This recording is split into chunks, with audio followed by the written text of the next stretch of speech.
3 months after the funeral, Ren receives a letter. It arrives on an ordinary Tuesday morning, mixed between bills and advertisements. The kind of mail most people throw away without thinking. The envelope is thin, pale cream-colored, the edges slightly wrinkled as if it traveled a long distance. Ren almost ignores it, until he notices the handwriting. His fingers freeze.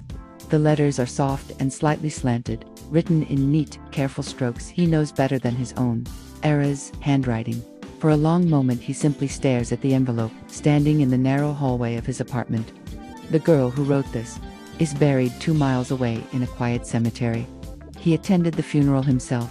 He watched the coffin disappear beneath the earth, so the envelope in his hand shouldn't exist. His first thought is simple. It must be an old letter. Something delayed in the mail. Something written before the accident. His chest tightens as he flips the envelope over.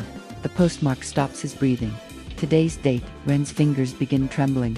Slowly, carefully, he opens the envelope. Inside is a single sheet of paper. He unfolds it and immediately feels the world tilt. Because the first sentence reads, "If you're reading this, it means I died again." Ren doesn't breathe. His eyes move slowly down the page. The handwriting is unmistakable. The curves of the letters, the small flourish on the capital A in her name. Aira always wrote like someone who believed words mattered. The letter continues, but the final line is what sends cold dread through his body, written smaller than the rest. As if the writer hesitated before finishing. "Please, stop answering me." Ren stares at that sentence for a long time. The room around him feels silent, heavy. Then something worse settles in his chest. Because Ren already knows something terrible. He knows something the letter's writer doesn't realize yet. He has already answered. 3 months earlier, rain fell over the cemetery in thin, quiet lines. Black umbrellas covered the crowd like dark flowers blooming across the hill. The funeral was small.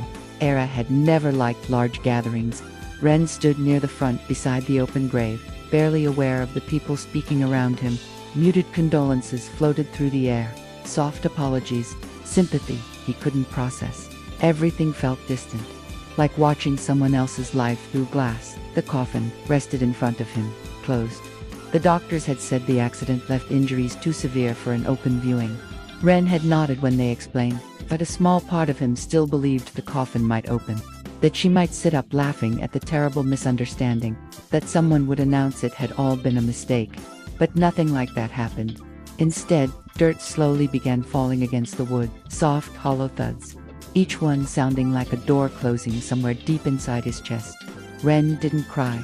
Not then, not while everyone watched. He simply stood there, gripping a folded piece of paper so tightly the edges cut into his palm. It was the last letter Aira ever wrote him. She had always loved writing letters, even when everyone else used phones and messages.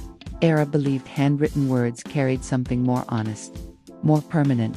She once told him, "Text messages disappear to Italy, letters stay." The letter Ren held now had arrived just 2 days before the accident. He had read it dozens of times since, but one sentence now echoed louder than all the others. "Even if something happens to me someday, promise you won't stop reading my letters." At the time, it sounded romantic, playful, like one of the strange poetic thoughts Aira loved writing about. But standing in the rain beside her grave, the sentence felt different, like a warning written too early. Weeks passed after the funeral. Grief changed the shape of Ren's life. Days became quiet routines of survival. Wake up, work, return home, sleep. He stopped visiting the places they used to go together. The small cafe by the river. The bookstore where she once spent 2 hours reading a single paragraph because she liked the way the words sounded. Even the park where they fed stray cats became impossible to approach. Every memory felt like a door he wasn't ready to open. Instead, he stayed inside his apartment most evenings, sitting at the small desk where Aira used to write her letters. Sometimes he unfolded the last one again, reading it slowly, tracing the curves of the ink, pretending she might still be somewhere nearby, still breathing, still writing. And then one afternoon, the first new letter arrived. The envelope had no return address, no sender name, only his apartment number, written neatly across the front. The handwriting made his heart stutter. It looked exactly like hers. Ren opened the envelope slowly, his fingers cold. Inside was a single sheet of paper. The message was short, only 2 sentences. "I know you think I'm gone, but I'm still here." Ren stared at the page. His first reaction was anger. Someone had to be playing a cruel joke, a sick prank. He imagined friends trying to comfort him in the worst possible way. But the second sentence stopped his thoughts completely. Your coffee machine will break tomorrow morning. Ren frowned. The message felt oddly specific. He almost laughed. Then he crumpled the letter and tossed it in the trash. The next morning he walked into the kitchen, half asleep, reaching automatically for the coffee machine.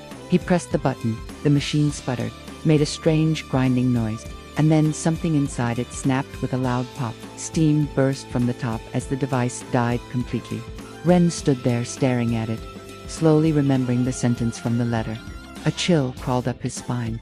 That evening he pulled the paper from the trash, flattened it on the table, and read it again.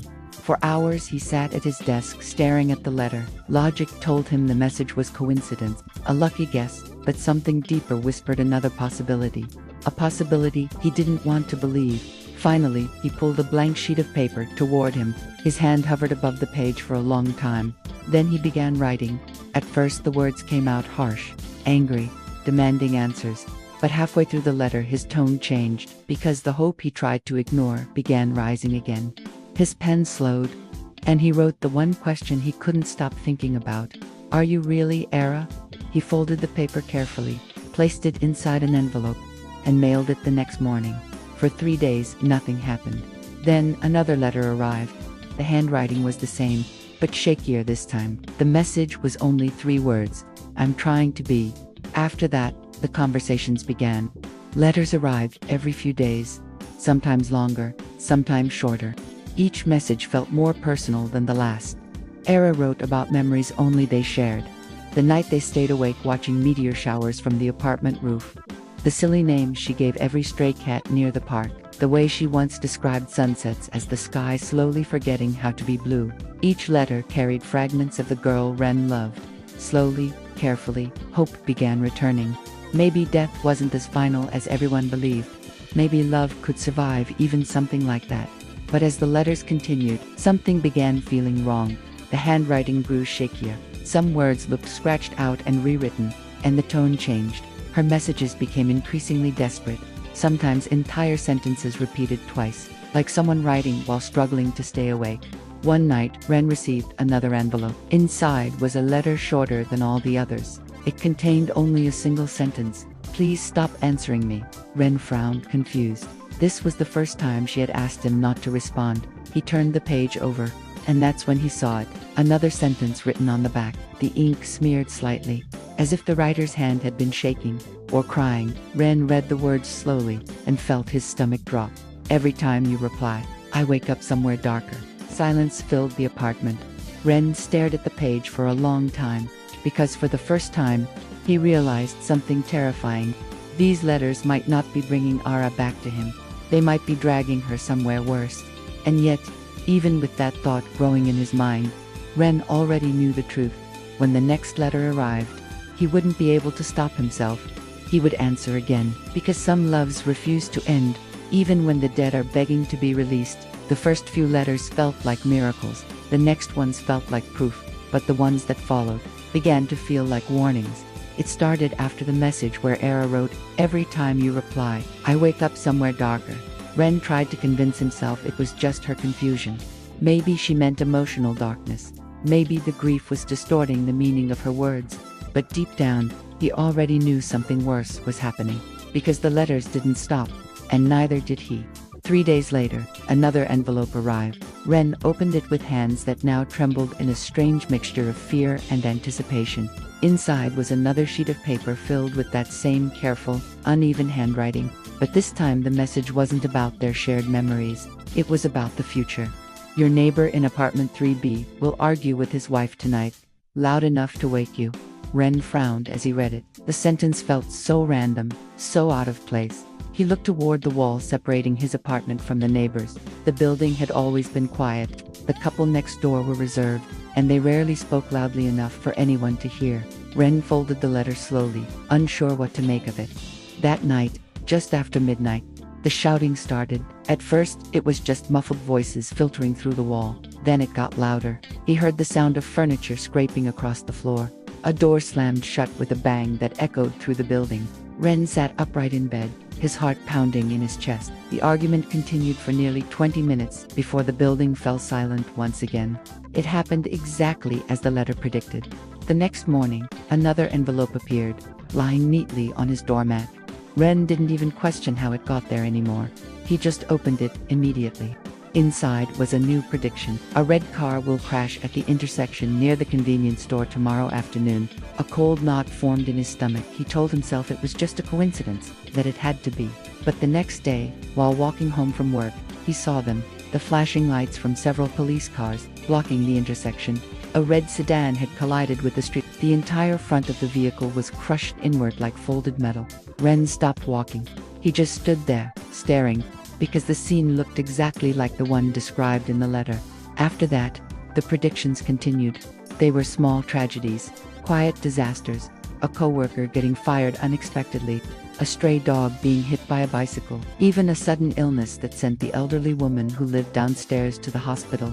Every single event arrived first as ink on paper, and then, without fail, it became reality. And each time it happened, Ren wrote back.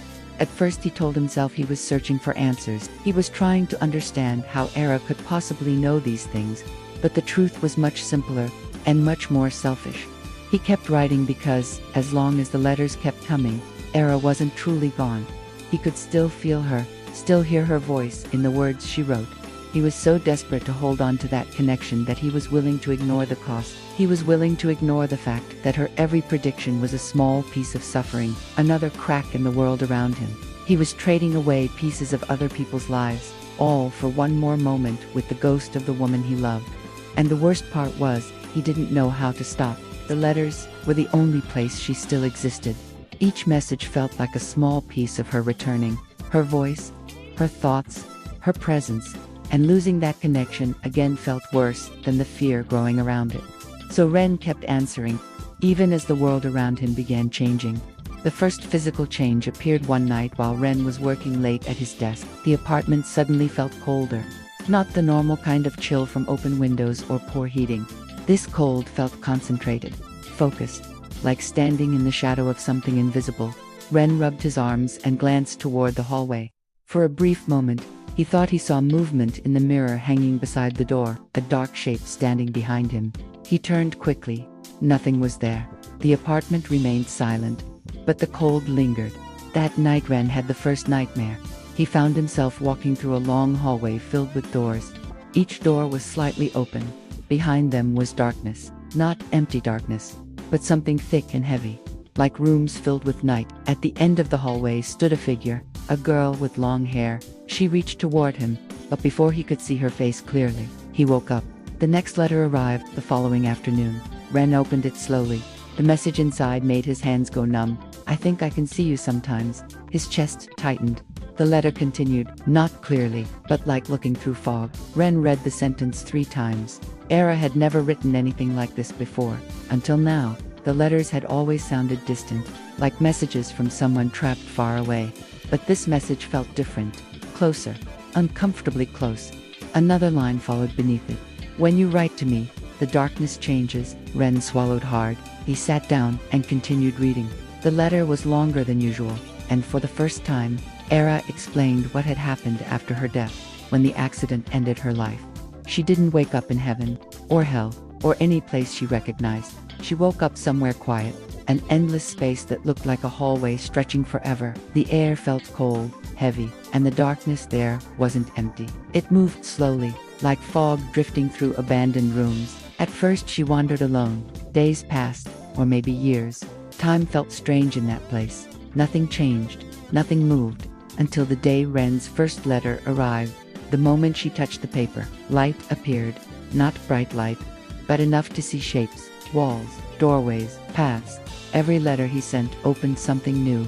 Another door, another hallway, another step forward. Ren read those words slowly, trying to imagine what she described. The loneliness, the endless dark. Then he reached the next paragraph, and the explanation that changed everything. Each time you write to me, I move closer to you. His breath caught in his throat. The sentence below it felt heavier, but something has to move the other way. Ren stared at the words. Aira continued explaining. Every letter carried something besides ink, something alive. energy, memory, presence.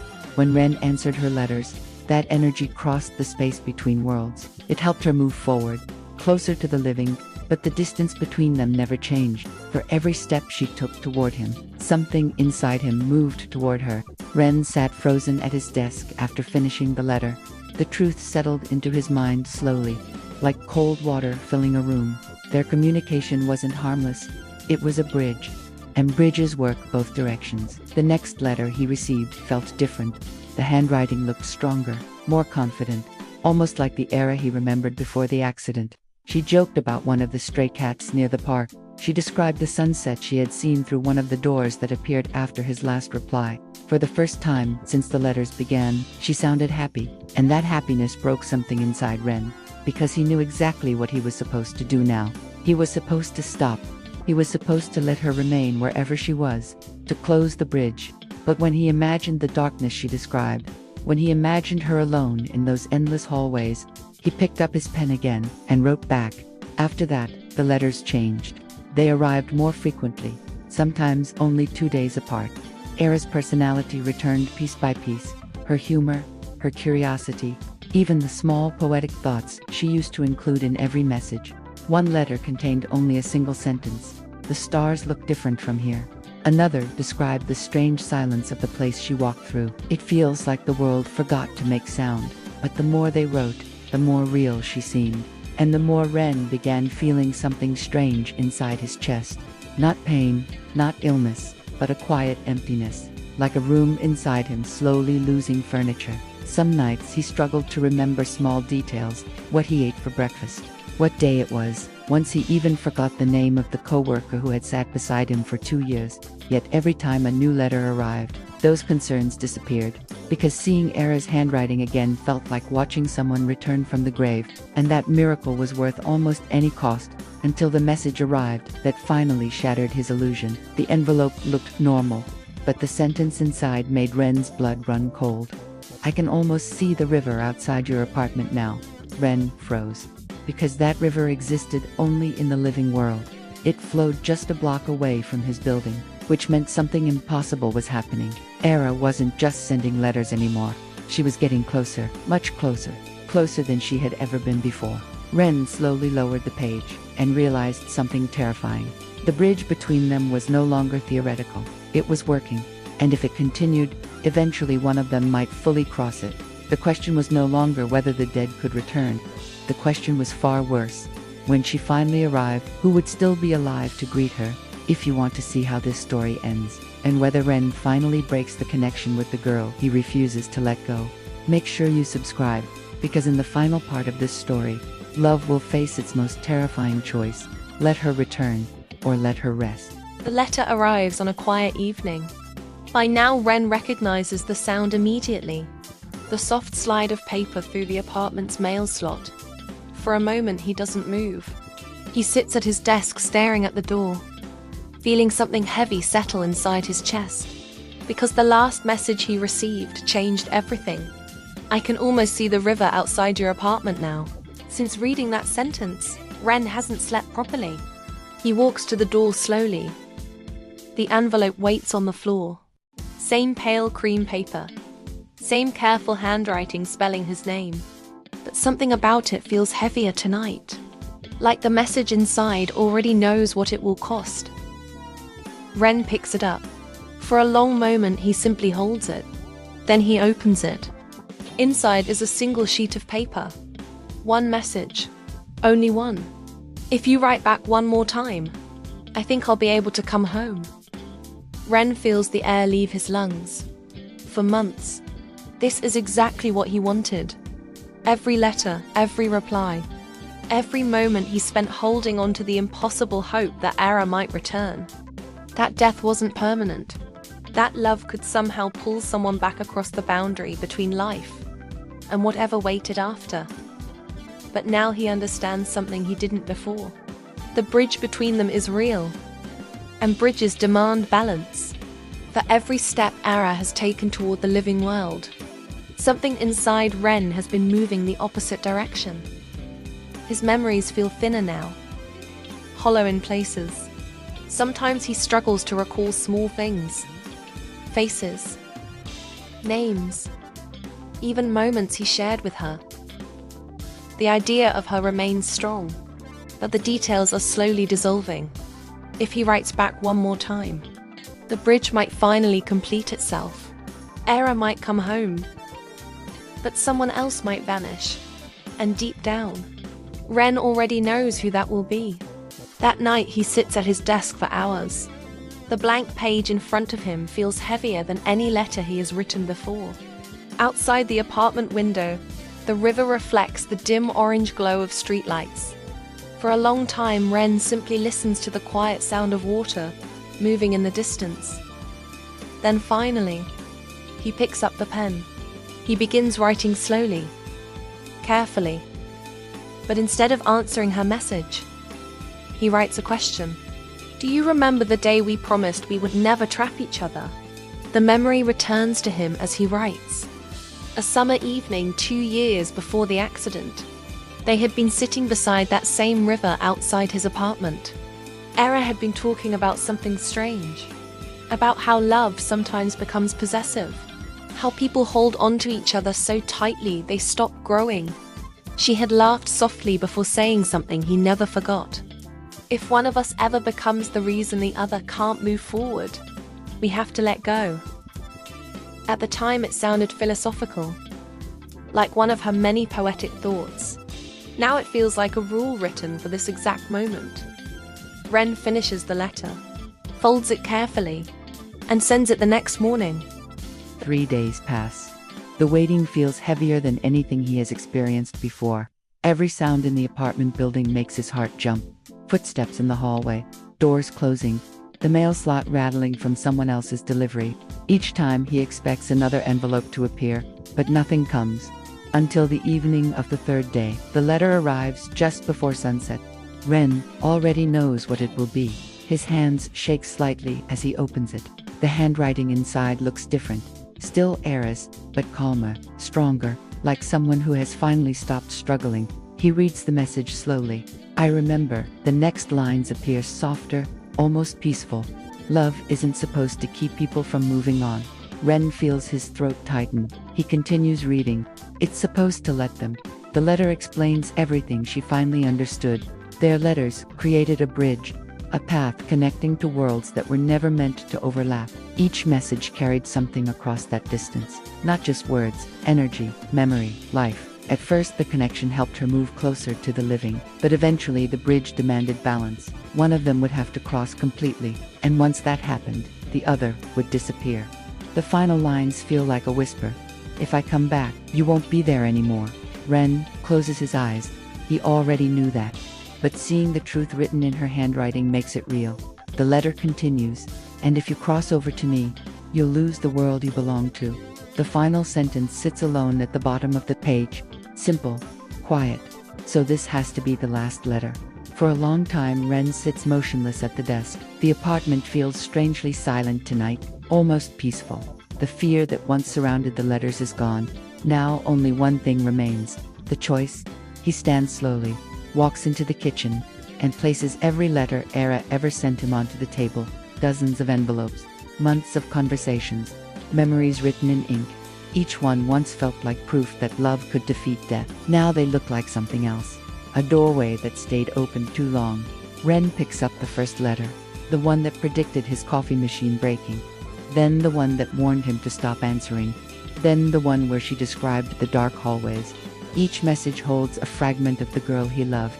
But holding on to them any longer means keeping the bridge alive, and the bridge must end. Ren strikes a match. For a moment, the small flame flickers uncertainly, then he lowers it onto the stack of paper. The fire spreads quickly. Ink curls, paper darkens, words dissolve into ash. Ren watches silently as the letters burn, even the last one, even the goodbye. When the fire finally dies out, nothing remains but a thin layer of gray dust. For the first time in months, the apartment feels completely still. The next morning, something strange happens.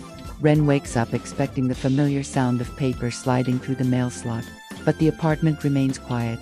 No envelope waits on the floor, no message from somewhere beyond life. He walks outside slowly.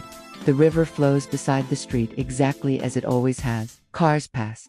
People move through their normal routines. The world feels ordinary again. But inside Ren's chest, something has changed. The sadness remains. The absence of Aira still hurts. Yet beneath that pain there is something else. A quiet sense of balance returning. Because the bridge between them is finally gone. And for the first time since her death, both of them are exactly where they belong. Love tried to cheat death, but death demanded balance. And in the end, Ren learned something painful about attachment. Sometimes the most loving thing you can do is stop answering. Because love was never meant to keep someone forever. It was meant to give them something strong enough to let go. If this story stayed with you, if it made you think about how powerful love and letting go can be, make sure you subscribe to the channel. Because there are many more stories waiting. Stories about love, loss, and the strange places where the two sometimes meet. And who knows, the next story might be even darker.